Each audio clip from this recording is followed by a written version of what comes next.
16h45, c'est l'heure de votre grand dossier sur LCI consacré à cette question. Trump qui menace alors que l'Iran ne cède rien. L'information principale de la journée, ce sont évidemment ces négociations qui auront lieu à partir de demain entre Américains et Iraniens à Islamabad, au Pakistan. Les Américains, les Iraniens vont-ils trouver un accord? C'est toute la question. On en sait un peu plus sur le casting américain qui se rendra au Pakistan et puis on posera la question évidemment à qui du côté iranien se rendra dans la capitale pakistanaise. Évidemment, beaucoup de questions alors que du côté du détroit d'Ormuz, encore une fois la tension monte d'un cran. Donald Trump qui ne lâche rien avec son blocus. L'autre point de tension évidemment, c'est l'uranium enrichi et l'Iran qui continue de vouloir assumer et déclare que ce sont ses droits de maintenir son programme nucléaire iranien. Voilà pour le programme, mais pour montrer cet état d'esprit à moins de 24 heures, 48 heures des négociations, écoutons le président du Parlement iranien, Mohamed Khalibaf, sur l'état d'esprit des négociateurs. Il ne fait aucun doute que pour moi, il n'y a d'autre issue que d'être un martyr. Je donnerai ma vie, je donnerai aussi mon honneur ici. Je suis prêt à verser mon sang. L'important, c'est que le droit de cette nation, le droit de cet Iran soit garanti et que le peuple iranien soit rassuré. Et on va tout de suite prendre la direction de Washington où on retrouve notre envoyé spécial Mathieu Karman avec Julie Janus. Mathieu, le président américain qui a donc annoncé ces négociations qui auront lieu à Islamabad au Pakistan à partir de demain. Est-ce qu'on sait qui y sera ?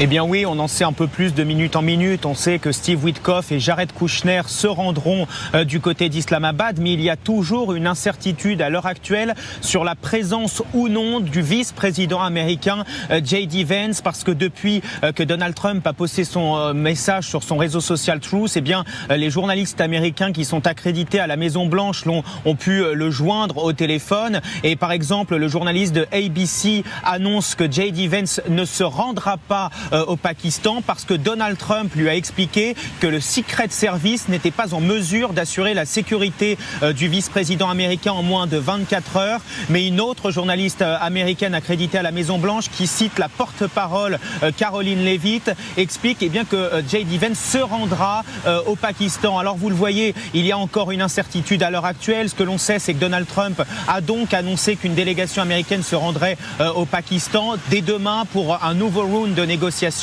Donald Trump qui maintient la pression sur le régime iranien. Nous proposons un accord très juste, dit Donald Trump, et raisonnable. J'espère qu'ils l'accepteront, car sinon les États-Unis détruiront chaque centrale électrique et chaque pont en Iran. Vous le voyez, Donald Trump met la pression maximale sur le régime iranien pour qu'il accepte l'accord proposé par Donald Trump et les États-Unis d'Amérique. Merci beaucoup Mathieu Karman. Merci également à Julie Janus.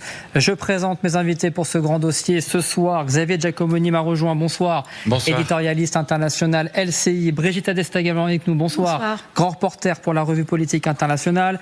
L'amiral Michel Olagaret nous fait le plaisir d'être avec nous. Bonsoir. Je rappelle que vous êtes ancien commandant de l'école navale et ancien directeur du Centre des hautes études militaires.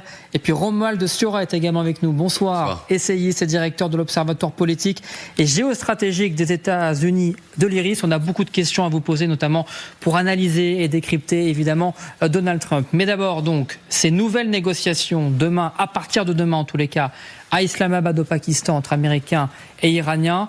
Est-ce que c'est la bonne cette fois-ci, Brigitte Adès ? Écoutez, je pense sincèrement que moi je m'attendais à un deuxième round de négociations parce que les Iraniens, on parle de fait qu'ils soient complètement, ils ont gagné déjà la première manche, mais ils ont des problèmes économiques énormes et finalement ils ont bloqué, enfin ils ont en tout cas contrôlé le détroit, mais ça leur coûte énormément à eux-mêmes. Ils n'ont pas d'oléoduc parce qu'il y a des montagnes en Iran, donc il n'y a pas des oléoducs qui vont vers la Russie, vers le Kazakhstan par là. Nulle part, ils sont obligés de dépendre du détroit pour toutes leurs exportations et leurs importations. Ils dépendent des importations de céréales, de pétrochimie. Ils raffinent très peu leur pétrole parce qu'ils ont des vieilles raffineries qui sont vétustes. Et donc, ils sont exsangues. Alors, ils n'en parlent pas énormément, mais par rapport à ce que préconise l'Agence pour l'énergie qui dit qu'on devrait avoir à peu près 90 jours au moins de pétrole ou de réserves. Ils en ont même pas 12 pour 12 jours. Donc ils ne disent rien, ils bluffent. Et c'est vrai que Trump, honnêtement, dit qu'il a plus besoin d'un accord parce qu'il est pressé, mais les Iraniens sont pressés aussi. Qu'est-ce qui a changé en 10 jours ? Parce qu'on se souvient qu'il y a 10 jours, c'était la fin de ces premières réunions. On se souvient que J.D. Vance avait claquer la porte assez brutalement aux Iraniens. Qu'est-ce qui fait qu'aujourd'hui, 10 jours après, on se retrouve de nouveau sur la table, Romain Siara? Écoutez, c'était pas vraiment, il n'y a pas eu véritablement un claquement de porte. J.D. Vance s'était imposé lors de ces négociations. N'oublions pas qu'il est sur les starting blocks pour le 2028 et qu'il aurait bien aimé être celui qui, dès la semaine dernière, serait revenu aux États-Unis avec un accord qu'il aurait pu brandir face aux Américains, accord que Donald Trump n'avait pas été capable d'obtenir lui-même. Mais tout le monde s'attendait, comme vous l'avez très bien dit, à ce qu'il y ait un second round, un deuxième round, peut-être qu'il y en aura un troisième. Donc je n'ai pas vu de rupture depuis une semaine. J'ai assisté, pour ma part, et je pense qu'on sera tous d'accord, à une partie de poker menteur. Un président américain acculé qui voit sa base électorale, la nation MAGA, commencer à s'éloigner de lui parce qu'il est quand même le président qui avait promis qu'il n'entraînerait pas le pays dans une de ces guerres style Irak ou Afghanistan, et fragilisé à quelques mois des élections, qui a essayé de galvaniser en criant victoire et en se faisant applaudir. D'ailleurs, en passant par là, quand même, quel coup de bluff et de communication. Il a réussi à se faire acclamer lorsqu'il a dit le détroit d'Ormuz est réouvert, comme si le détroit d'Ormuz ne fonctionnait pas il y a un mois et demi avant qu'il nous entraîne dans cette guerre. Mais bref, donc un président qui bluffe, qui clame victoire, des Iraniens qui mettent encore plus de pression sur lui pour essayer de l'acculer un peu plus pour obtenir un maximum de concessions. Donc pour moi, on a assisté à une semaine de poker menteur au cours desquelles les négociations ont continué. Donc je ne suis pas surpris d'entendre que celles-ci vont reprendre officiellement demain. Xavier de Giacomoni, comment analyser cette incertitude autour de la présence ou non de J.D. Vance ? Parce que ça avait été beaucoup plus clair lors de la première réunion, il y serait. Là, on sent quand même, est-ce que c'est un défaut de communication ou il y a un vrai questionnement à la Maison-Blanche sur sa présence ? Je crois qu'il y a un vrai questionnement. D'abord, ce qu'il faut comprendre, c'est que qui veut absolument J.D. Vance à la table des négociations, c'est pas forcément Donald Trump, ce sont plutôt les Iraniens qui n'ont absolument pas confiance en Steve Witkoff et Jared Kushner, et puis qui en plus, pour des raisons symboliques et historiques, depuis 1979 et la rupture totale des relations entre les États-Unis et l'Iran, sont ravis de discuter avec le vice-président des États-Unis d'Amérique. Vous imaginez, pour eux, c'est déjà une quasi-victoire. Alors, on a d'un côté Trump qui dit non, Vance n'y va pas pour d'obscures raisons de sécurité. En fait, le Secret Service, donc les agents qui font la sécurité des vice-présidents et présidents américains, ont décrété qu'en 24 heures, ils ne pouvaient pas s'organiser pour garantir sa sécurité au Pakistan. Ça paraît un peu léger comme explication. Donc d'abord Trump qui dit non, il n'y va pas. Ensuite la Maison Blanche par l'intermédiaire de CNN, mais aussi d'ABC, de Barak Ravid, du fameux site Axios, qui est un peu une courroie de transmission de la Maison Blanche, qui dit si Vance y va. Donc pour le moment on ne le sait pas, mais c'est un élément important parce que ce qu'on avait compris, c'est qu'il y aurait des négociations. Là, je suis totalement d'accord avec vous. Avant la fin du cessez-le-feu, c'est quasi obligatoire finalement, ne serait-ce que pour acter un désaccord éventuel, ne serait-ce que pour ça, ou pour signer quelque chose, mais que s'il y avait une signature d'importance, Donald Trump, il l'a dit lui-même d'ailleurs, irait à Islamabad. Or, il ne peut pas y avoir Donald Trump et J.D. Vance en même temps à Islamabad. C'est pas forcément pour des questions protocolaires, c'est que l'un des deux doit forcément être aux États-Unis. C'est une obligation, là encore, une obligation de sécurité. Si jamais il arrive quelque chose au président des États-Unis, le vice-président doit prendre sa suite dans la foulée tout de suite. Alors évidemment, on est encore dans la supposition et j'imagine que dans les minutes ou les heures qui viennent... Mais ça doit tirailler à la Maison-Blanche quand même. C'est pour ça, on aura forcément, je pense, le fin mot de l'histoire. Amiral Michel Olagaret, qu'est-ce que vous attendez demain de ces négociations ? Est-ce que vous pensez que les Américains et les Iraniens peuvent s'entendre ou au contraire, c'est juste encore une fois un élément qui peut durer ? Je crois qu'il faut attendre que les négociations reprennent. C'est déjà très très bien. Mais entre un président Trump adepte de la vérité alternative et des Iraniens qui sont arc-boutés sur leur survie, enfin un régime iranien arc-bouté sur sa survie, se déroule le passage normal de négociations qui seront difficiles. Les dernières négociations pour le fameux traité qui a été dénoncé par Trump a pris plus de 2 ans, des centaines de pages, etc. Alors ça ne devrait pas prendre ça devrait prendre beaucoup moins de temps, même si ce n'est qu'un accord cadre ou quelque chose comme ça. mais ça ne peut pas, certainement pas se régler comme ça, surtout avec des Iraniens adeptes, eux, des négociations d'une façon beaucoup plus fine que ne me semble l'être Donald Trump. Donc je n'ai pas lu le livre, bien sûr, donc je ne peux pas m'y référer, mais l'art du deal me paraît étrangement mis en place cette fois-ci. Donc il y a des négociations, le reste c'est le brouillard de la guerre, chacun fait monter les enchères, tout ça est presque de bon augure, parce que si on fait monter les enchères aussi brutalement, ça veut dire qu'on essaie de prendre une position pour aboutir à quelque chose. Moi je le vois presque d'une façon positive, cette espèce de montée, cette espèce d'acmé dans les affrontements qui n'en sont pas. Car nous sommes quand même dans une trêve qui fonctionne. Alors la trêve va certainement être prolongée puisqu'elle s'arrêtait mardi soir. Donc on verra donc une trêve, encore une fois, dont le terme sera repoussé, ce qui est très bien, qui s'inscrit tout à fait dans la vision habituelle de Trump, qui promet quelque chose, qui passe à autre chose. C'est très bien.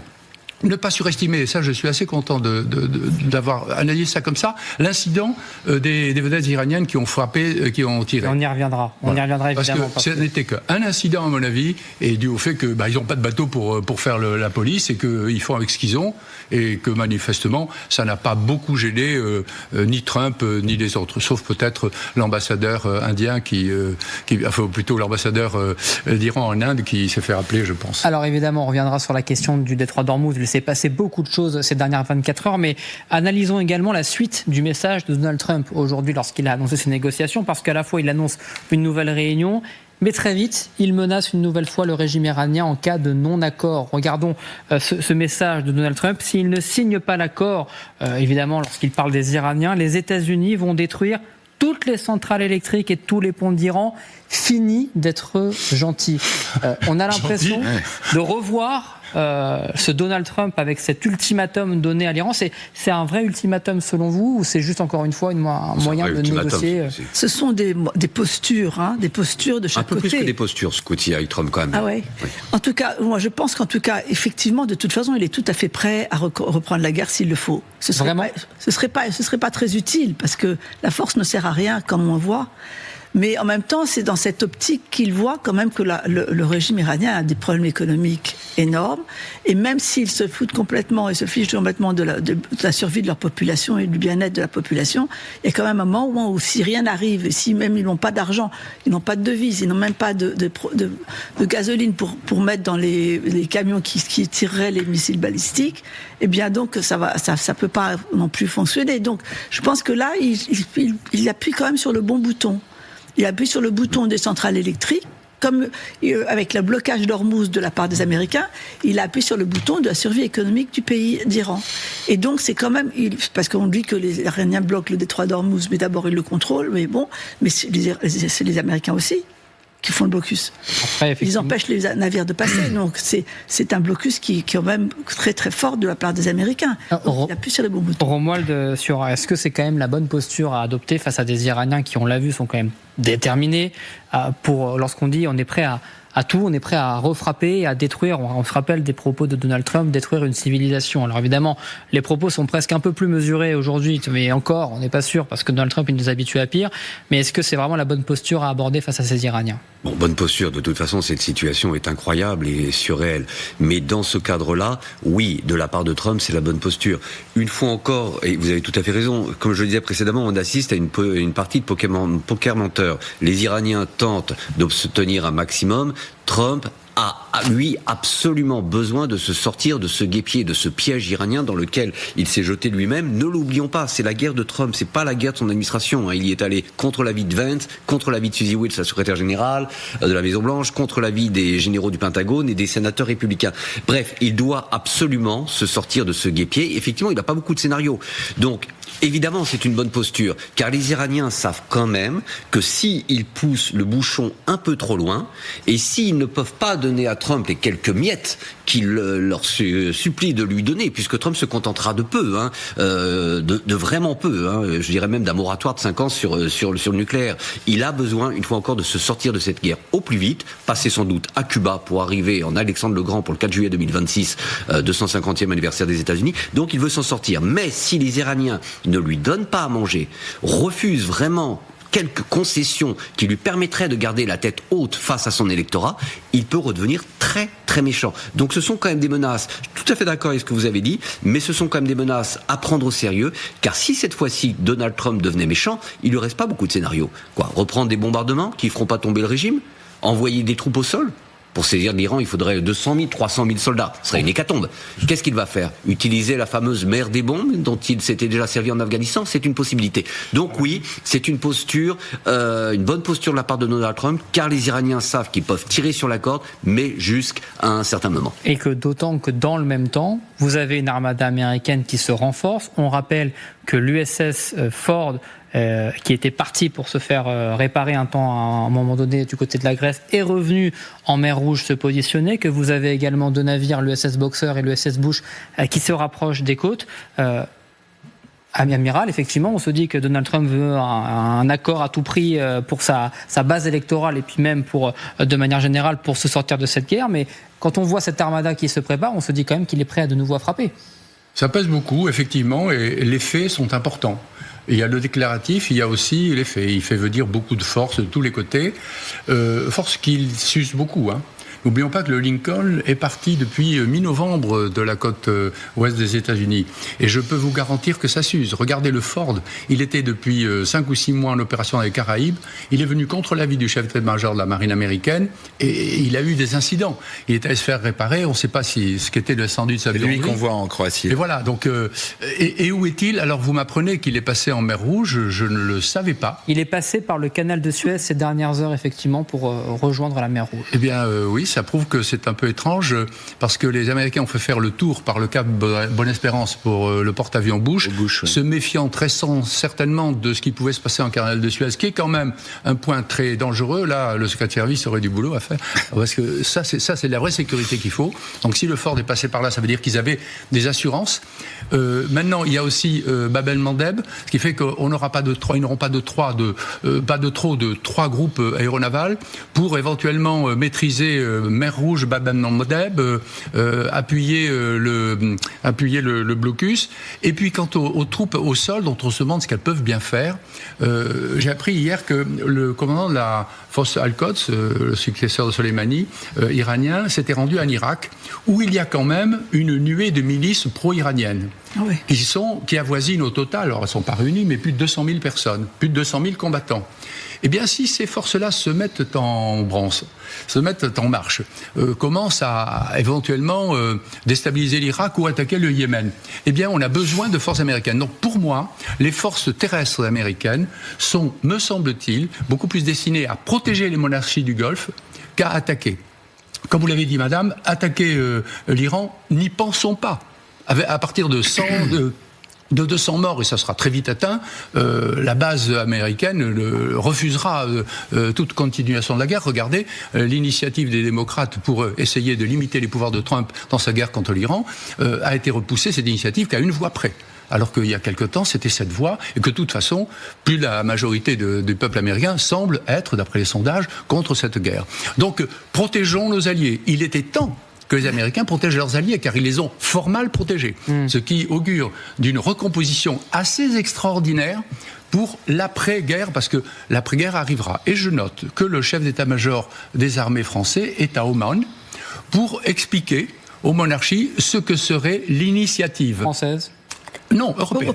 Et même plus qu'européenne, oui. Mondiale, je dirais. Et ça, c'est quelque chose d'intéressant. Vous avez des pays d'Amérique du Sud, vous avez des pays d'Asie. Oui. Tout ça fait que... alors, bien sûr, d'un revers de main, Trump a dit, c'est l'OTAN. Pas du tout. C'est pas l'OTAN. C'est plus de 40 pays. C'est donc quelque chose qui... Sans les États-Unis. Et sans les États-Unis, il y a un ministre chinois. Il y avait un ministre chinois. Donc, si vous voulez, il semble qu'il y ait une espèce de troisième voie qui se prépare. Peut-elle servir normalement ? Un président normalement constitué devrait se saisir de cette possibilité pour s'en sortir. Il avait besoin de Mark Rutte de l'OTAN pour se sortir du guêpier groenlandais. Il a besoin de quelqu'un pour lui trouver une solution. Mais s'il n'avait pas un ego aussi surdimensionné, il pourrait s'appuyer sur cette éventuelle troisième voie. Pour en revenir encore une fois à cette armada, Xavier Giacomoni, est-ce que ça va peser dans les négociations quand même ?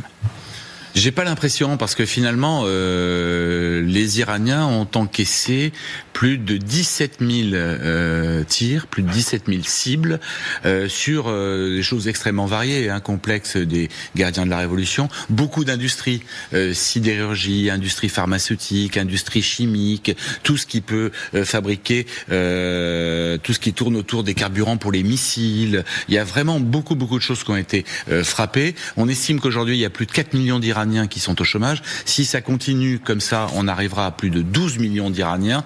À titre de comparaison, il y a 25 millions d'Iraniens qui travaillent dans un pays de 80-90 millions d'habitants. Donc, en fait, là, on atteint les limites des bombardements aériens que tous les militaires connaissent très bien, qu'on a vu au Kosovo, qu'on a vu dans beaucoup d'endroits. En fait, ça ne fonctionne pas tant qu'il n'y a pas des troupes au sol pour réellement faire le travail. Or, on l'a dit, si on imaginait 200 000 soldats, il est même pas sûr que ça suffise à sécuriser les abords du détroit d'Ormuz sur 300-350 kilomètres. Donc ce qui est très intéressant aujourd'hui, c'est qu'effectivement d'un côté, on a un président américain qui joue un poker extrêmement brutal, qui veut tout raser en Iran pour soumettre l'Iran à sa volonté, et de l'autre côté, on a des mollahs gardiens de la révolution qui jouent plutôt un jeu d'échecs subtil, à tel point que pour le moment, on n'a pas de communication iranienne nous expliquant quelles seront leurs positions à Islamabad, ni même quel sera le contenu quelle sera la délégation qui va aller à Islamabad rencontrer les Américains. Ça se passe mardi, c'est dans 2 jours, ça va être très rapide. Donc on a une communication tonitruante de Trump et de la Maison-Blanche, et de l'autre côté des Iraniens qui attendent de voir ce qui se passe. Ceci dit, si jamais il y avait bombardement des infrastructures électriques par exemple, les Iraniens ont déjà donné leur réponse il y a plusieurs semaines, ils feraient de même sur les monarchies du Golfe. Coup pour coup. Donc finalement, les Américains sont un peu coincés en fait. Alors vous avez parlé justement des soldats, la possibilité éventuellement que Donald Trump organise une opération terrestre. Encore une fois, il faut rester très prudent parce qu'on est dans la supposition, mais dans quel état sont les soldats américains évidemment? On se pose la question parce que vous avez vu, j'imagine, la polémique, notamment aux États-Unis, autour de ces photos sur ces plateaux repas de ces Marines dans ces porte-avions américains. On va faire le point justement avec vous, Esther Abitbol, parce que cette photo, elle a choqué, évidemment, parce qu'on s'est posé la question, est-ce que les navires américains, est-ce que les Marines américains manquaient tout simplement de nourriture? Oui, mais d'abord, regardez ces images de l'US Navy, des plateaux repas copieux, portions généreuses, avec des aliments frais, disent-ils sur X, mais surtout des cartons remplis de denrées alimentaires. On va les voir justement s'afficher à l'écran.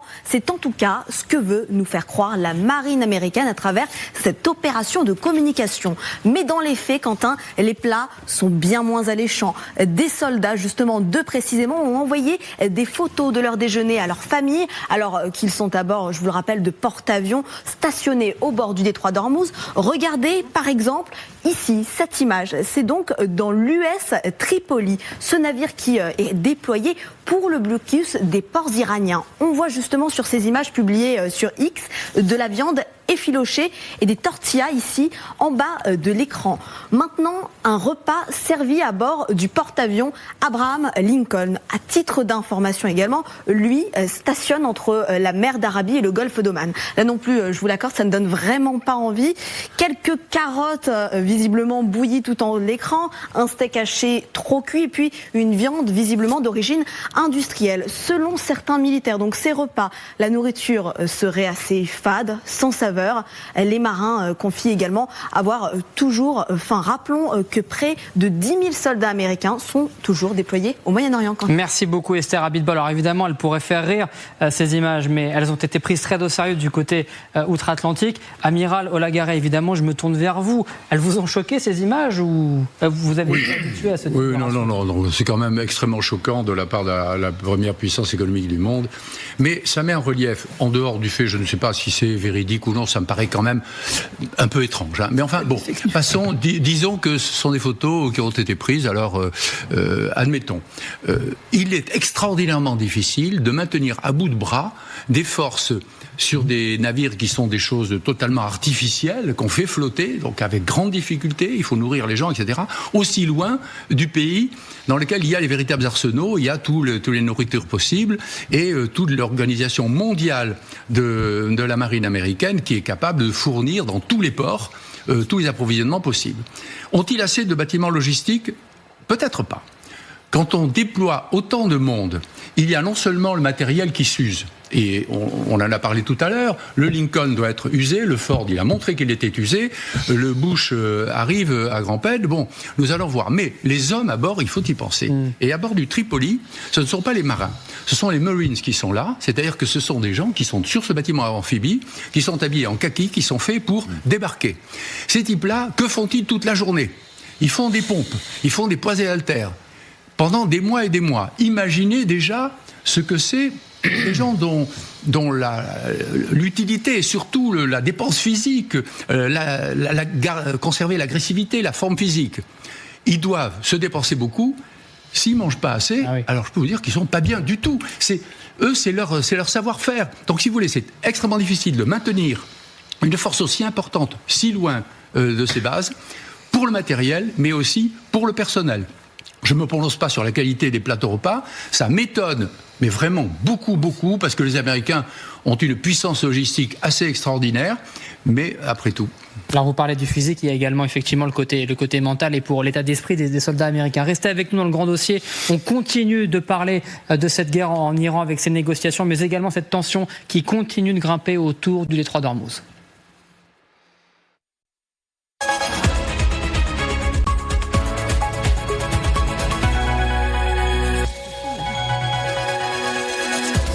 À la suite de votre grand dossier, on continue de parler évidemment de l'information principale de la journée, ces négociations qui vont de nouveau avoir lieu entre Américains et Iraniens à partir de demain à Islamabad, au Pakistan. Mais d'abord, le rappel des titres avec d'abord l'Iran qui viole notre accord de cessez-le-feu à Hormuz. Déclaration donc de Donald Trump en marge donc de l'annonce de cet accord cet après-midi sur son réseau social. Tension maximale alors que le président américain annonce de nouveau pourparlers avec l'Iran à partir de demain au Pakistan, je vous le disais.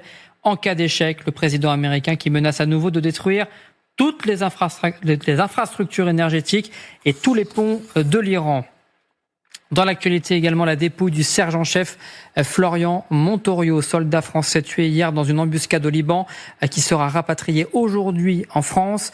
L'armée israélienne annonce officiellement qu'elle tient le Hezbollah pour responsable. De son côté, Jean-Noël Barrot explique que la France a reçu de l'État libanais l'assurance que l'enquête était une priorité absolue. Et puis l'actualité en France avec une explosion sous contrôle près de Paris. 15 000 habitants ont dû être évacués des villes de Colombes, Bois-Colombes et Asnières-sur-Seine en région parisienne ce matin. Une bombe de 225 kilos datant de la Seconde Guerre mondiale a été retrouvée sur un chantier. Une opération de déminage rare et très délicate qui s'est tenue dans la journée avec donc ces images de ces évacuations. Voilà pour l'essentiel des titres. On continue de parler de ces annonces de Donald Trump qui menace une nouvelle fois l'Iran si aucun accord n'est trouvé à Islamabad dans les prochains jours entre Américains et Iraniens. On va prendre la direction de Washington où on retrouve notre envoyé spécial Mathieu Karman. Mathieu, la question elle est simple. Est-ce que le président américain est prêt à relancer la guerre en cas de non-accord ? Oui, Quentin, parce que Donald Trump a été très clair et depuis plusieurs jours maintenant. Si aucun accord n'est trouvé avant mercredi entre les Iraniens et les Américains, alors les bombardements reprendront immédiatement sur le territoire iranien. Et il y a une heure de cela maintenant, Donald Trump a donc annoncé le nouveau round de négociations entre les États-Unis et l'Iran. Et il précise dans son message que nous proposons un accord très juste et raisonnable. Et j'espère qu'ils l'accepteront, car sinon les États-Unis détruiront chaque centrale électrique et chaque pont en Iran. Fini le monsieur gentil, dit Donald Trump. Vous comprenez donc là qu'il met une nouvelle fois une très grande pression sur le régime iranien, tout en précisant qu'ils céderont rapidement, ils céderont facilement, et s'ils n'acceptent pas l'accord, ce serait pour moi un honneur, dit Donald Trump, de faire ce qui doit être fait, et c'est ce qui aurait dû être fait à l'Iran par d'autres présidents depuis plus de 47 ans. Vous le comprenez, Donald Trump est bel et bien prêt à réappuyer sur le bouton pour frapper et ordonner à l'armée américaine de frapper le territoire iranien et donc toutes ces centrales électriques et ces ponts qui sont vitaux pour le régime. Donald Trump qui est à la Maison-Blanche en ce moment même au travail, nous dit-on, et donc il est prêt pour suivre ces négociations depuis Washington. On ne sait pas précisément qui se rendra du côté d'Islamabad pour la délégation américaine, mais on le saura dans les prochaines minutes et les prochaines heures. Mais vous le voyez que la guerre est prête à recommencer du côté de l'Iran si les négociations négociations n'aboutissent pas. Merci beaucoup Mathieu Karman, merci également à Julie Janus. Alors voilà pour le côté américain, le côté de Donald Trump, mais il faut également s'intéresser au côté iranien. Est-ce que les Iraniens sont prêts à relancer la guerre en cas de non-accord à Islamabad? Quelles sont les capacités militaires de l'Iran? Pour ça, on va faire le point avec vous, Chloé Barbeau. Bonsoir, vous nous avez rejoint parce qu'on a des nouvelles informations sur ces capacités de missiles balistiques, sur la reconstruction des Iraniens. Est-ce qu'ils ont encore la capacité aujourd'hui de faire la guerre, Chloé? Eh bien, d'après les renseignements américains, l'Iran disposerait encore de 40% de son arsenal de drones d'avant-guerre. Alors ces engins peuvent être facilement détruits par les navires de guerre américains, mais ils sont une puissante force de dissuasion dans le détroit d'Ormuz parce que les pétroliers ne peuvent pas s'en protéger. Ensuite, on estime que l'Iran disposerait encore de 60% de ses lanceurs de missiles d'avant-guerre. Et encore plus intéressant, Téhéran serait en train de creuser, d'aller chercher des centaines de missiles cachés dans des grottes, des bunkers ou des dépôts secrets, et pour y rassembler jusqu'à 70% de son stock de missiles d'avant-guerre. Bien sûr, ces estimations sont imprécises, mais elles permettent aux renseignements américains d'affirmer qu'en cas de nouvelle attaque américaine, l'Iran pourrait se défendre. Alors évidemment, on parle beaucoup de cette flotte moustique. Est-ce que tous ces drones et ces missiles peuvent être tirés avec cette flotte, et donc notamment ces petits bateaux? Oui. C'est possible. Et cette flotte moustique, c'est une flottille de plusieurs navires, surtout des vedettes, qui sont extrêmement rapides, jusqu'à 185 km/h. Et elles sont très maniables. Elles peuvent être amarrées près de la côte, dans des grottes cachées. Elles sont donc invisibles sur les images satellites. Et elles peuvent piquer comme des moustiques. Elles peuvent attaquer en toute discrétion. Comme on l'a vu hier dans le détroit d'Ormuz, ce sont ces vedettes qui ont attaqué les bateaux qui essayaient de pénétrer dans le détroit. Les Américains estiment que la moitié de cette flotte a été attaquée au cours de la guerre, mais l'Iran en aurait encore des centaines, voire des milliers. Merci beaucoup Chloé Barbeau pour ces affirmations. C'est très intéressant également parce qu'on a souvent l'habitude de se placer du côté américain. Est-ce que Donald Trump veut vraiment la guerre? Est-ce qu'il veut vraiment mettre fin? Mais d'un autre côté, amiral, il y a également les capacités iraniennes. Les Iraniens nous ont montré, on a souvent sous-estimé leurs capacités. Ils sont encore en état de faire face aux Américains. Je crois que personne ne les oublie, surtout pas les monarchies du Golfe, parce que bien sûr ces missiles-là sont principalement prévus pour frapper les monarchies du Golfe, puisque c'est le seul moyen de pression indirecte dont disposent les Iraniens, puisqu'ils ne vont pas frapper directement le territoire américain, ni même, semble-t-il, les bâtiments de guerre américains qui se tiennent quand même un peu à distance, et qui peuvent surtout se défendre. Donc c'est tout à fait impressionnant ce qu'ils ont à leur disposition. Et puis ils ont surtout des armes adaptées au théâtre. Ce qu'il y a, c'est que les Iraniens se préparent à cette guerre d'Ormuz depuis très très longtemps. Les Américains semblent être les seuls à ne pas avoir envisagé que ça se passerait là. C'est le levier essentiel. Bon, donc les vedettes rapides, elles sont à disposition. Le minage, ils peuvent le faire avec des boutres, avec n'importe quoi. Vous lâchez des mines un peu n'importe où, vous savez, une ou deux, ça suffit. Et même, il m'est arrivé de dire que des mines virtuelles, ça a encore plus d'effet, ça coûte rien. On dit qu'on a miné, comme ça a été dit dernièrement. Ça avait été dit par l'Iran qu'il y avait 7 ou 8 mines. Et puis on a vu 2 destroyers américains passer, le Peterson et autres, qui sont d'ailleurs toujours dans le Golfe, semble-t-il, et qui sont peut-être là pour protéger certaines monarchies contre les missiles, c'est-à-dire renforcer la capacité antimissile de certains pays. Donc c'est quand même très dangereux, extrêmement dangereux, c'est encore extrêmement efficace, et ça pèse dans les négociations. Ça pèse dans les négociations. Je crois que tout le monde a profité de ces jours de trêve pour se renforcer. Les Iraniens, on l'a vu plusieurs fois, ils essaient de dégager des sorties, des rampes de sortie de lance-missiles mobiles, des choses comme ça. Et donc, et puis le territoire lui-même, tout le monde l'a vu, il est très montagneux, dans les montagnes, donc il est facile, on peut envisager de creuser. Et depuis des dizaines d'années, les Iraniens s'y préparent. Donc là, les deux parties sont capables de faire monter de plus en plus les enchères, qui auront lieu ou pas dans pas longtemps, et cela même est un instrument de négociation assez extraordinaire pour les Iraniens. Alors, Fahimeh Robiol, vous nous avez rejoint. Bonsoir. Bonsoir. On a besoin de vos lumières. Je rappelle que vous êtes ancienne ingénieure en Iran et au commissariat de l'énergie atomique. On a besoin de vos lumières sur le côté de l'uranium enrichi. On en parlera un peu plus tard dans le grand dossier, mais juste sur cette histoire, ces capacités militaires iraniennes. L'Iran a encore les capacités aujourd'hui de faire la guerre aux États-Unis, selon vous ? Moi, je regarde à l'intérieur des informations que nous avons et qu'on peut détecter à travers des déclarations des uns et des autres.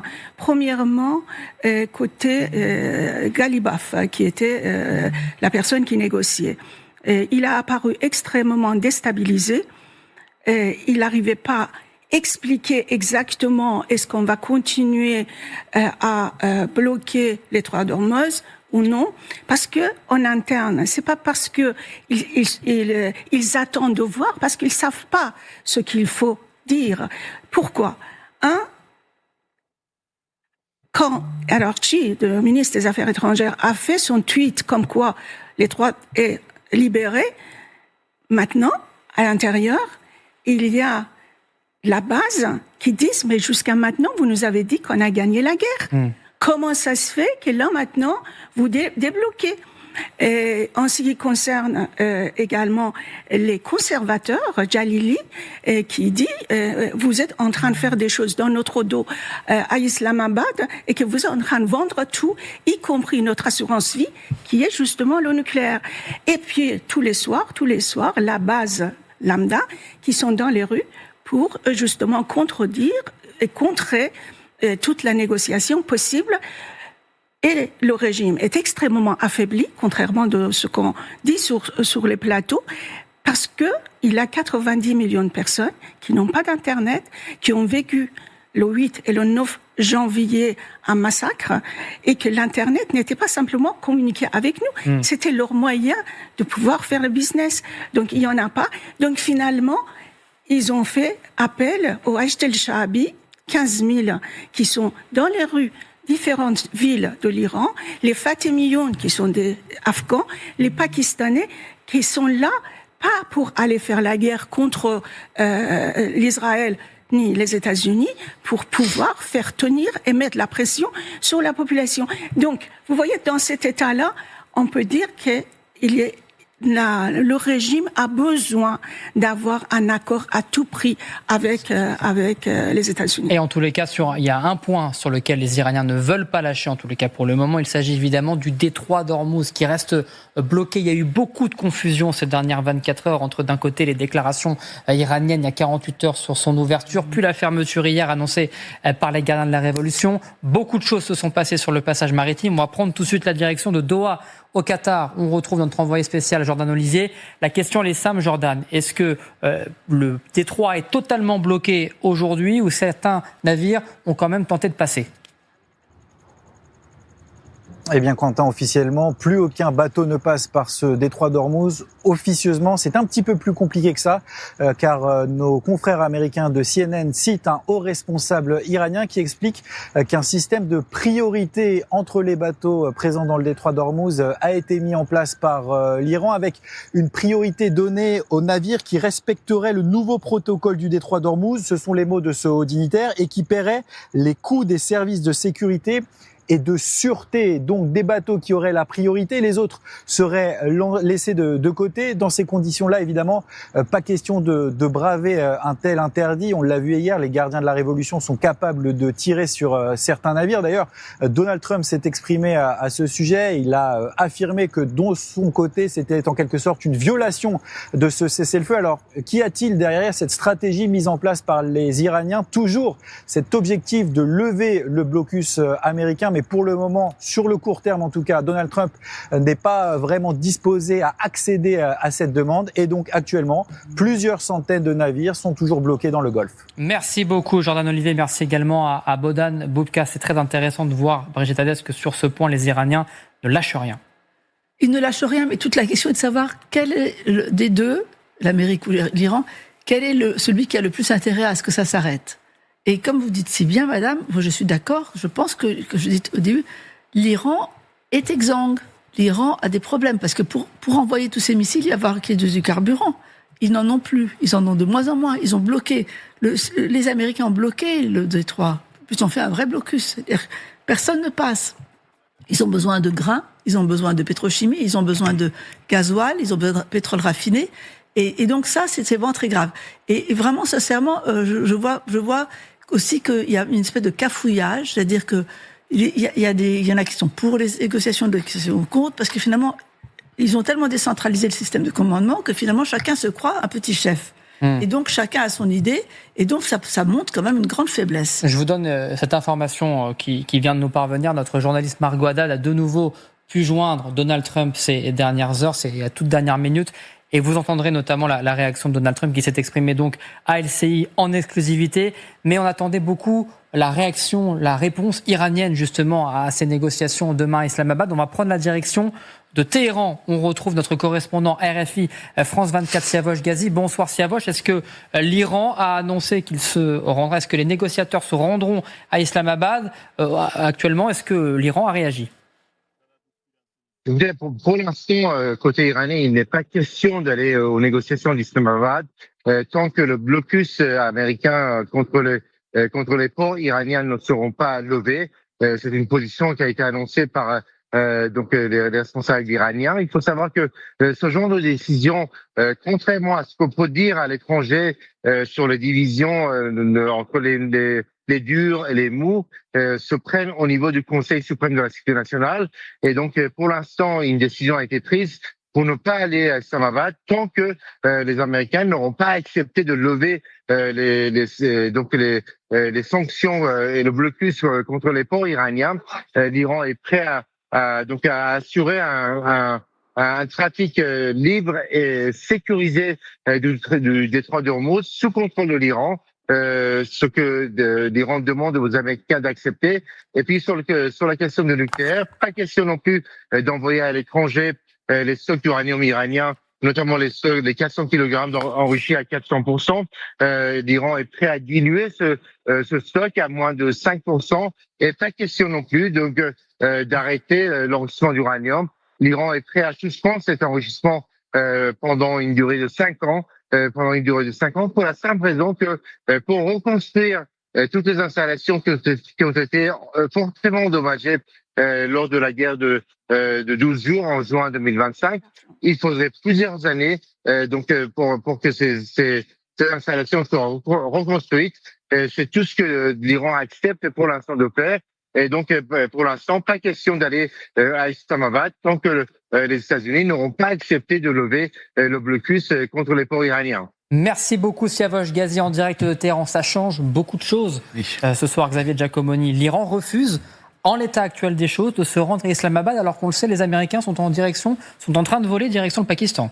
Je vous disais tout à l'heure qu'il fallait attendre sans doute la réaction iranienne qui mettait plus de temps, qui est souvent plus subtile que celle de Donald Trump. C'est pas très compliqué d'ailleurs d'être plus subtil que le président américain. Voilà, on a une première réponse avec Siavosh Ghazi. Les Iraniens ne veulent pas y aller tant que le blocus sur leurs propres bâtiments, leurs pétroliers notamment, mais pas seulement. Il y a aussi les céréales qui rentrent dans le Golfe Persique pour alimenter la population iranienne, n'est pas levé. On verra combien de temps ils tiennent cette position. Ils vont pas forcément la tenir jusqu'à mardi, peut-être finalement enverront-ils une délégation, mais ça nous montre quand même que les Iraniens estiment qu'ils ont encore des capacités, qu'ils peuvent encore continuer à peser sur la négociation, d'abord en bloquant aujourd'hui quasi totalement, autant qu'on puisse le voir sur les sites de trafic maritime, la navigation dans le détroit d'Ormuz, et puis ensuite en refusant de se déplacer pour discuter sur de toute façon un programme nucléaire qu'ils ne veulent pas abandonner. Alors combien de temps vont-ils avoir les moyens de tenir? Moi je suis d'accord avec vous, c'est un pays exsangue, c'est un pays dont la population commence à manquer de tout, et un jour ou l'autre on manquera, même l'armée, de carburant pour mettre dans les bateaux. Si vous avez des vedettes dans le détroit d'Ormuz, il faut leur mettre du carburant, autrement ça ne fonctionne pas pour faire fonctionner les missiles. Mais pour le moment, eux considèrent qu'ils ont encore des ressources pour résister face aux Américains. Romuald Siora, c'est un vrai défi lancé à Donald Trump. Là, il va devoir céder sur ce blocus, sinon il n'y aura pas de négociation. Oui et non. Ou pas. Je vous disais tout à l'heure, on est en train d'assister à une partie de poker menteur. Je vais y arriver. Madame a tout à fait raison, et vous également. Les deux pays doivent arrêter ce conflit. Pour les États-Unis, on en a déjà parlé précédemment. Trump doit se sortir de ce guêpier au plus vite, sinon cela va être terrible pour lui dans les urnes en novembre, sans parler de l'inflation qui monte, etc., etc. L'Iran est affaibli à l'intérieur comme jamais. Ils ne peuvent pas continuer une guerre de haute intensité comme ça ad vitam aeternam, donc ils doivent céder. Ce qu'ils sont en train de faire, c'est de faire monter la pression. Et comme vous le dites, il est tout à fait possible que dans 24 heures, ils changent d'avis. J'ai un doute. Ils essayent néanmoins de faire monter la pression. Ça m'étonnerait quand même qu'ils n'aillent pas à ce rendez-vous. Ils ont besoin d'un accord de paix. Ils savent, ce que je vous disais précédemment, Trump est prêt à avaler de nombreuses couleuvres. Il est prêt à beaucoup de compromis. Il doit se sortir de ce guêpier. Mais il faut quand même pas pousser Mémé dans les orties. S'il la pousse un peu trop forte, elle va se piquer. Et comme je l'ai dit précédemment, Mémé peut vraiment entrer dans une colère très, très, très, très forte. Donc, je pense qu'ils vont peut-être pas revenir sur ce qu'ils ont dit, mais peut-être trouver une astuce si Trump ne cède pas. En tout cas, oui, c'est très clair, c'est une pression sur le président américain. On a quand même vu depuis le début de cette guerre que c'était davantage les Américains qui cédaient souvent que les Iraniens sur ces questions-là. Nous avons Amiral. peut-être une explication au fait qu'on n'est pas sûr que J.D. Vance aille à l'Islamabad. Parce qu'il est possible que dans leurs négociations secrètes pour l'instant, les Iraniens disent, écoutez, vous, si ça continue comme ça, on vient pas, etc. Ce qui fait qu'il suffit de faire redescendre le niveau des négociateurs d'un cran ou deux, ce qui permettrait aux négociations quand même de se tenir, mais avec quand même un certain recul. Donc peut-être que effectivement, si on voit se dessiner une délégation américaine sans J.D. Vance, parce que effectivement le secret de service ne peut pas assurer sa sécurité, ce que personne ne croit bien sûr, eh bien on pourra peut-être comprendre que les Iraniens ont pesé là où il fallait, mais que la négociation continue comme vous le pensez. Il reste le blocus. Il va falloir faire un geste soit que quelques bateaux passent, enfin une façon de s'arranger. Moi, je suis totalement d'accord avec vous. Donald Trump est prêt à accepter n'importe quoi. Même de lever le blocus. Les 440 mais en termes de négociation pour arriver à la fin de la guerre et donc lever du blocus. Là, on va voir comment on y arrive. Mais je prends un exemple. Les 400 kilos d'uranium, ça je le pense depuis un moment déjà. Ils sont officiellement sous terre à Fordo, à Ispahan, à Natanz. C'est ce qu'on nous dit. Ils ont été enfouis là, d'abord par les Iraniens, puis ensuite par les GBU-57 des Américains, largués par les B-2, et on ne peut pas les retrouver de manière très simple. À tel point que Donald Trump a proposé l'expertise américaine pour aller chercher l'uranium enrichi à des dizaines ou des centaines de mètres sous terre. Imaginons que finalement, plus personne ne sache où est l'uranium. Les Iraniens ne savent pas, les Américains ne le trouvent pas, cet uranium il s'évapore dans la nature. On a un accord qui dit on va chercher l'uranium, finalement personne ne le cherchera à part évidemment les Iraniens, et Donald Trump tournera les talons, il ira s'occuper des mi-termes, il ira s'occuper de Cuba, il ira s'occuper de son entrée dans l'histoire par la très très grande porte, puisque officiellement il aura résolu le problème du nucléaire iranien. En fait, rien ne sera résolu, mais le président américain aura satisfait tous ses caprices. Mais il faudra quand même arriver à ces négociations. Il faudra discuter. Là, c'est la première étape, et pour l'instant, on n'y est pas. Mais ça peut être dans 4 jours. Les Iraniens peuvent changer d'avis. Fahimeh, vous êtes d'accord avec ça ? Moi, non. Moi, je pense que je suis désolée. Non, mais c'est très bien. Il y a du débat. C'est du débat sur le grand dossier. On oublie un acteur qui est extrêmement important, qui est Israël. Pour le moment, Israël garde le silence, mais Israël va jamais accepter qu'il y ait un accord sans que le contour concernant le nucléaire et les missiles soit réglé. En ce qui concerne la partie d'uranium enrichi, il n'y a pas seulement les 400 kilogrammes. Witkoff a dit qu'ils ont 10 tonnes d'uranium au degré d'enrichissement différentes. Donc, et ils veulent la totalité. C'est pas simplement 400 kilogrammes, ils veulent la totalité. En ce qui concerne l'emplacement de ce qu'on sait, moi je réfère à ce qu'il a dit Monsieur Grossi, qu'il y a une partie enfouie à Fordo, mais il y a une autre partie qui est à Ispahan. Et celui qui est à Ispahan, moi j'étais très curieuse quand j'ai entendu qu'il y a une piste de l'aéroport abandonnée à 50 km de Ispahan, où il y a 200 Américains qui sont atterris pour aller sauver un pilote qui était à plusieurs centaines de kilomètres plus loin. Et donc, est-ce qu'ils étaient en train de tester la faisabilité? Est-ce qu'ils étaient en train de chercher quelque chose? C'est une question qu'on s'est posée effectivement à ce moment. Voilà. Donc, moi, je pense pas que personne va lâcher la pression en ce qui concerne le projet nucléaire.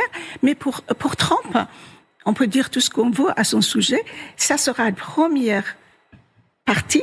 Après, il va attaquer les missiles. Après, il va attaquer les proxys, pour Hezbollah, ce qui reste. Et enfin, il va demander que l'Iran entre dans l'accord d'Abraham. C'est-à-dire, comme ça serait je lis, moi, par intermédiaire de négociations, une capitulation de l'Iran. Alors, permet d'ajouter juste un petit mot. Romuald, allez-y. C'est un scénario idéal, évidemment. J'espère qu'on sera tous encore vivants pour le voir. Voilà, j'en doute. Pardonnez-moi. Mais quant à Israël, n'oublions pas une chose. Israël est très affaibli quant à l'influence d'Israël a vraiment régressé en ce qui concerne Donald Trump. Et cela pour 3 raisons importantes. Et c'est une clé. Israël est une clé dans ce conflit. Premièrement, Netanyahou est un homme condamné à brève échéance. Il perdra les élections qu'il doit tenir d'ici la fin de l'année. Il se trouvera prochainement devant les tribunaux. Et pour Trump, il est aujourd'hui un petit peu un loser. Mais 2 choses plus importantes. Israël est impopulaire comme jamais aujourd'hui aux États-Unis. L'opinion américaine, la communauté juive sont opposées de plus en plus à Israël. On n'a jamais vu des sondages aussi défavorables au soutien américain à l'État hébreu. Et Donald Trump, une fois encore, doit se sortir de ce guêpier et doit tenir compte de son opinion en général, mais surtout celle de la base MAGA. Et troisièmement, Trump en a marre d'être ridiculisé sur les plateaux télé tous les soirs comme la poupette de Netanyahou. Merci la propagande iranienne. Et ça, il se sent humilié et vexé. Donc aujourd'hui, Trump en a un petit peu ras-le-bol de Netanyahou. Et malheureusement, je ne crois pas que qu'Israël soit aujourd'hui en position de pouvoir faire une pression importante sur le président américain. Il a interdit à Netanyahou, mais de manière extrêmement ferme et même brutale, de frapper au Liban. Alors juste dans un instant, information évidemment LCI, vous entendrez la première réaction de Donald Trump en exclusivité à LCI, puisque Margot Haddad a de nouveau réussi à joindre le président américain sur son téléphone portable. Et oui, Donald Trump répond à LCI en direct et vous entendrez la réaction du président américain qui donne des informations notamment sur ce navire français qui a été visé par les Iraniens dans le détroit d'Ormuz. Mais pour revenir à notre histoire du détroit d'Ormuz, évidemment l'information principale de la soirée, vous le voyez, l'Iran qui refuse pour le moment de se rendre à Islamabad, au Pakistan, pour ce 2e round de négociations qui a été annoncé par le président américain en personne sur son réseau social Trust, Brigitte Hadès. Encore une fois, je repose la question. Dans l'état actuel des choses, les Iraniens ne vont pas. Est-ce que Donald Trump va devoir céder au moins sur ce blocus pour permettre au moins aux Iraniens et aux Américains de se mettre autour de la table? C'est une posture iranienne importante parce que finalement, c'est ce qu'on a dit, l'Iran est exsangue et le blocus a très bien fonctionné. Le blocus américain a très bien fonctionné, il leur fait très peur, puisqu'ils ont plus de moyens d'amener des graines, de pétrochimie, du carburant, et ils sont vraiment aux dernières gouttes. Et c'est pour ça qu'ils exigent. Donc si Trump comprend ça, il le sait sûrement, il leur permet de faire, ça s'appelle le trickle, un petit peu, faire passer suffisamment, sans enlever le blocus. Je pense qu'enlever le blocus, ce serait vraiment le dernier vraiment levier que Trump possède pour vraiment faire pression sur l'Iran. C'est impossible, ce serait absurde de sa part. Et on ne sait jamais, parce qu'on ne sait jamais ce qu'il peut faire, mais ce serait vraiment bête. Mais laisser passer certaines choses en conscience que le peuple iranien va être affamé, sans grains, sans céréales, sans rien. Et bon, c'est ça qui va se passer, je pense. Alors, Amiral Olagares, c'est le signe que le blocus fonctionne côté américain? Les Iraniens sont pris en étau aujourd'hui. Ils sont obligés de demander ça au moins pour pouvoir négocier. Ils jouent. Moi, vous savez, je crois qu'il n'y a plus grand-chose à rajouter. On peut envisager tous les scénarios possibles. Chaque partie a ses atouts. Je crois qu'on les a bien analysés. Des atouts, mais qui se heurtent au mur du temps, de l'agenda. Chaque partie a des agendas différents. Moi, on ne peut attendre qu'une chose, c'est la fin de la trêve, normalement, mardi soir. Donc là, cette échéance réapparaît. À partir du moment, s'il n'y a pas de reprise des négociations, cette échéance-là redevient importante.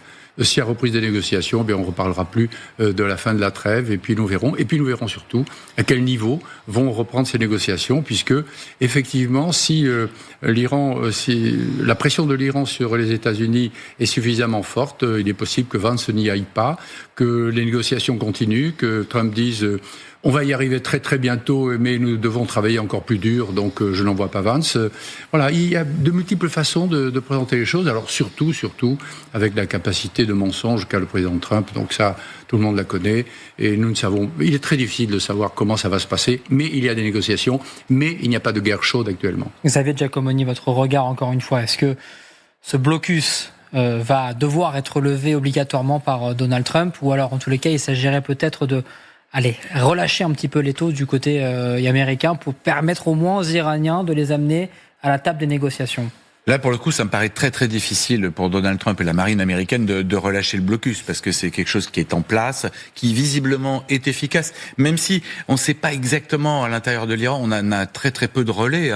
Siavash Ghazi nous donne des informations, mais on ne sait pas exactement comment vivent les gens, on ne sait pas exactement comment ils sont touchés franchement dans leur vie quotidienne. Est-ce que ça peut, par exemple, aboutir à un soulèvement à nouveau de la population qui a déjà payé, les Iraniens ont payé un très très lourd tribut les 8 et 9 janvier dernier. Est-ce qu'à nouveau, il peut y avoir des mouvements de foule qui déstabilisent le pouvoir? En revanche, là, les Iraniens ont un levier extrêmement important, parce qu'effectivement, s'ils ne reviennent pas à la table des négociations, Donald Trump ne peut pas produire le fameux accord qu'il attend pour se retirer de ce qui devient de plus en plus pour lui un bourbier. Il n'a pas vraiment besoin, en fait, je le répète, de résultats tangibles par rapport au dossier nucléaire iranien. Il a besoin un peu de brandir un trophée et de dire aux Américains, et au monde d'ailleurs, pas uniquement aux Américains, j'ai réglé le problème, on passe à autre chose, on va s'attaquer maintenant à Cuba. C'est ça le vrai problème de Donald Trump. Il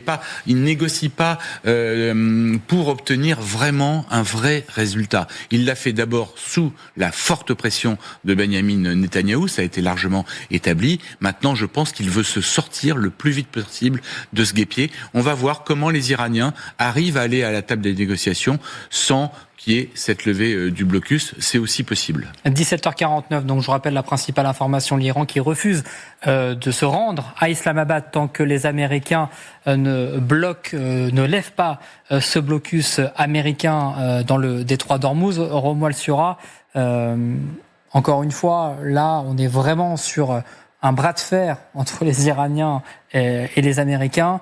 Donald Trump, encore une fois, on a du mal à se dire qu'il pourra céder une bonne fois pour toutes sur ce blocus qui a l'air quand même de fonctionner, encore une fois. Le problème, c'est, comme vous l'avez dit, comme je l'ai dit, Trump doit se sortir de ce guêpier, mais littéralement à tout prix. C'est existentiel pour lui. Il doit vraiment brandir un accord, quel qu'il soit, et effectivement passer à autre chose, donc probablement Cuba et le 250e anniversaire des États-Unis. Croyez-moi, sa base gobera la chose. N'oublions pas qu'ils l'ont acclamé il y a quelques jours, lorsqu'il a clamé victoire. Ça les intéresse pas tellement, d'ailleurs. Ben voilà, le détroit d'Ormuz est ouvert, grande victoire, alors que ce détroit était parfaitement ouvert avant que Trump nous entraîne tous dans cette guerre. Bref, il doit s'en sortir. Mais effectivement, vous avez raison, c'est là le blocus, ça devient quand même un peu plus gênant, parce que justement, il a brandi ce blocus lorsqu'il était ouvertement en train quand même, peut-être pas de perdre cette guerre, mais en tout cas de ne pas la gagner. Et dans l'imaginaire américain, blocus, ça fonctionne. Pourquoi? Ça rappelle, il a joué d'ailleurs sur ce mot, en l'écrivant en capital. Blocus, c'est le blocus de Cuba, c'est Kennedy, c'est la grande époque de l'Amérique qui résiste aux soviétiques. Ça a moyennement fonctionné quand même. Bien évidemment. Mais dans l'imaginaire MAGA, parce qu'il encore, c'est l'obsession de Trump, ça marche. Et donc maintenant, s'il cède sur son blocus, donc Trump doit céder. Mais est-ce qu'il ira céder jusqu'à... Je parierais quand même que les Iraniens vont mettre un petit peu d'eau dans leur vin d'ici 24-48 heures, car eux aussi sont exsangues, eux aussi doivent se sortir de cette guerre, voir qui cédera le premier, mais je pense que quelqu'un va faire le premier pas et qu'il y aura dialogue et qu'il y aura un accord bidon, bien évidemment, qui se poursuivra avec des pourparlers qui dureront, je ne sais trop, pendant très longtemps. L'essentiel pour Trump, c'est de se sortir de ce guêpier, la tête haute, et il est prêt à beaucoup de compromis. Mais peut-être pas le blocus. Et j'accueille sur ce plateau, Margot Haddad. Bonsoir Margot. Bonsoir. Vous êtes venue un petit peu plus tôt en ce dimanche soir parce que vous avez encore une fois réussi à avoir Donald Trump au téléphone ce soir. Il vous a répondu en direct et il vous a donné des informations en exclusivité à LCI, notamment sur ces navires français, ce navire français qui a été visé par les Iraniens. La question est simple, je vous la pose, Margot. Que vous a dit Donald Trump à ce sujet? Eh bien, le flou perdurait un petit peu parce qu'on n'avait pas de confirmation ni du Quai d'Orsay ni du ministère des Armées concernant ce bateau français de CMA-CGM qui aurait été touché. Donald Trump le confirme lors de cet appel. Il dit qu'un bateau français a donc été touché.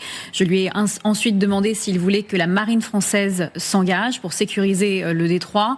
Il a dit que ce n'était pas sa décision. Il dit que c'est la décision du merveilleux président français que nous avons, je le cite, et qu'il ne prendrait pas cette décision pour lui. Et ensuite, je lui demande s'il est déçu par les Alliés. Et là, il me répond très franchement que oui, c'est une énorme déception pour lui, que très clairement, il aurait voulu que les Alliés l'accompagnent dans ce détroit, mais qu'ils ne l'ont pas fait, que c'est une déception pour lui. Alors, dans quelques secondes, on va écouter justement cet extrait de ce coup de téléphone que vous avez avec le président américain, mais c'est très intéressant ce que nous dit Margot, effectivement. Alors, on annonce qu'on a cet extrait entre Margot et justement le président américain Donald Trump. Je vous propose d'écouter cet échange. Hello, Mr. President. This is Margot Haddad from French TV. You said that there were French boats that were targeted by the Iranians. Do you confirm that? Yeah, one boat. Do you think the French Navy should get involved? I don't know. That's up to your wonderful president. You'll have to make that decision. I don't make those decisions. Are you disappointed by the Allies on that, Mr. President? Oh, of course I am. Of course I am. It's too bad. Too bad. So if you had They've gone astray, but that's all right. I've got everything under control very easily. I have to get off. Thank you very much, Mr. President. Bye. Voilà, c'était un petit peu plus long que le premier échange. Je gagne 30 secondes à chaque appel, apparemment. Mais c'est très important et il dit beaucoup de choses. Brigitte Hadès, encore une fois, il remet la France, entre guillemets, il en appelle à Emmanuel Macron. Alors, juste petite information, c'est Donald Trump, évidemment, qui donne cette information. De notre côté, n'ont pas, encore une fois, eu la confirmation qu'il s'agissait bien d'un bateau de la CMA-CGM. Ce sont notamment la presse anglo-saxonne qui a donné cette information. Mais Brigitte Hadès, votre regard sur les informations, c'est très important ce que nous a dit le président américain, quand même. Pour avoir interviewé pas mal de chefs d'État, moi aussi, je trouve qu'il a bien parlé très franchement. Il n'a pas dit des choses nouvelles non plus sur le fait que les Alliés l'ont déçu. Moi, je pense qu'effectivement, les Alliés seront là pour sécuriser le détroit après la trêve, après cesser le feu, ou après vraiment quelque chose de concret sur la paix. Mais en même temps, j'ai trouvé que les Alliés, en fait, il dit qu'il n'a pas besoin de nous. D'ailleurs, franchement, je vois pas ce que la France et la Grande-Bretagne auraient vraiment pu faire. Je parle sous le contrôle de l'amiral, mais est-ce qu'on aurait fait de plus que les Américains dans le compte? D'abord, ils voulaient nous appeler là-bas pour que nous nous mettions dans le guêpier à sa place. Et après, il a dû faire venir ses bateaux faire le blocus. Sinon, ça aurait été les Français, les Britanniques et ceux qui a bien qui l'auraient fait. Parce que, en fait, ils voulaient se sortir du guêpier plus tôt. Ça, on les a aperçus. Et ils voulaient nous mettre à la place. C'est comme les pays du Golfe qui ne veulent pas intervenir et qui se sont laissés frapper sans intervenir, sachant que s'ils intervenaient, ce serait un moyen pour les Américains de sortir du conflit et de les laisser en première ligne. Donc on n'est quand même pas complètement naïf. C'est une réalité. Mais c'est quand même, encore une fois, amiral Olagaray, un appel à Emmanuel Macron de venir maintenant faire, entre guillemets, la part du travail dans le détroit d'Ormuz et venir sécuriser la zone. Je crois que c'est pas un appel, non, c'est un appel qui a été suscité. Et je crois que Mme Haddad lui avait fait un énorme plaisir en lui demandant s'il était déçu par les Alliés. Ça a rajouté certainement 30 secondes à votre conversation. C'est toute la tactique, c'est-à-dire quand Donald Trump répond à la Maison-Blanche, on m'a toujours dit si vous voulez le garder au téléphone, il faut lui lancer des choses qu'il connaît et ne pas le lancer sur des sujets auxquels il ne veut pas répondre. C'est toute la difficulté de le garder, d'avoir des réponses et en même temps d'avoir des sujets qu'il a déjà évoqués. Oui, ça lui fait plaisir, effectivement. Mais je l'ai trouvé sérieux quand même. Oui. J'ai trouvé sérieux ça, et même lorsqu'il parlait du merveilleux président français, on ne savait pas si c'était du chèvre ou du chou. Enfin, chèvre ou chou. Il l'aime bien. C'est la deuxième fois qu'il parle d'Emmanuel Macron. Il se respecte tout de même. Oui, c'est ça. Donc on ne sait pas trop. En revanche, ce que pouvait faire le bâtiment français, rien. En revanche, l'armateur, que vous connaissez bien, l'armateur de CMA-CGM, c'est très bien ce qu'il fait. Et un bâtiment comme ça, si c'est un bâtiment de CMA-CGM, si il a véritablement été touché, moi je n'ai aucune information à ce sujet et je pense que j'ai l'impression que vous n'en avez pas beaucoup plus que ce qu'a dit le correspondant britannique. Ça paraît quand même tout à fait étonnant. Que faisait ce bâtiment-là? Était-il... Ils essayaient de sortir. Alors en fait, moi je peux vous apporter des informations extrêmement précises. Regarde beaucoup Marine Trafic. Il y avait 4 porte-conteneurs de CMA-CGM qui étaient en convoi pour tenter de sortir du détroit après le vent d'optimisme qui a soufflé. Ils avaient un accord. C'est pas possible qu'ils soient présentés comme ça. Ce sont pas des inconscients. Ils sont présentés comme ça. On peut penser, là c'est de la supputation, que l'accord était en cours de négociation avec les Iraniens, sachant qu'hier beaucoup de bateaux sont sortis quand même par rapport à ce qui se passait tous les jours. Et d'ailleurs ils n'ont pas été les seuls. Il y a un Indien aussi qui pensait lui avoir un accord, qui a coupé son transpondeur, qui a essayé de s'échapper et qui s'est fait tirer dessus. Ce qu'on constate, c'est que les dégâts au navire sont des dégâts très superficiels. Visiblement, dans le cadre du porte-container, qui serait un porte-container donc confirmé par Donald Trump, français donc CMA CGM, ça aurait touché quelques containers si vous voulez. Il n'y a pas de dégâts au bâtiment. Et moi j'ai pu constater, non pas sur ceux de CMA CGM, mais sur le pétrolier indien, que lorsqu'il fait demi-tour, il rentre à nouveau dans le golfe Persique à la vitesse de 14 nœuds. Donc le bâtiment n'est pas endommagé. Il est à sa vitesse normale, il rentre. Donc, ce qu'on comprend, c'est que les Iraniens, après une journée de détente, devant le refus des Américains de lever leur blocus, dont on reparle ce soir beaucoup plus loin en mer d'Arabie, ont décidé de fermer de manière hermétique, au moins pour la partie visible, c'est-à-dire tout ce qu'on voit sur Marine Traffic, tous les AIS qui sont allumés, qui sont en utilisation, pas pour les bateaux fantômes qui passeraient, qui soient iraniens, qui soient d'autres nationalités, chinois par exemple, qui auraient des accords très particuliers avec les Iraniens. Pour le moment, le détroit est totalement fermé. Donc on a une situation qui est bien pire qu'elle n'était il y a 48 heures. Et on rappelle qu'avant le début de cette guerre, le détroit d'Ormuz ne posait aucune difficulté. Donc c'est bien beau d'appeler la France et d'autres marines britanniques ou autres à venir sécuriser.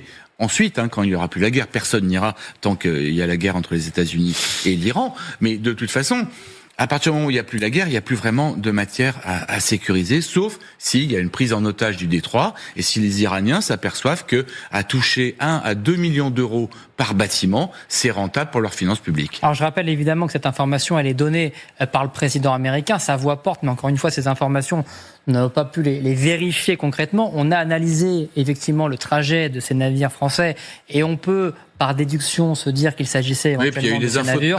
Mais évidemment, beaucoup de questions. Aucun armateur ne communiquera jamais sur ce genre d'incident. C'est du secret technique, c'est du secret professionnel. Merci d'avoir animé le grand dossier.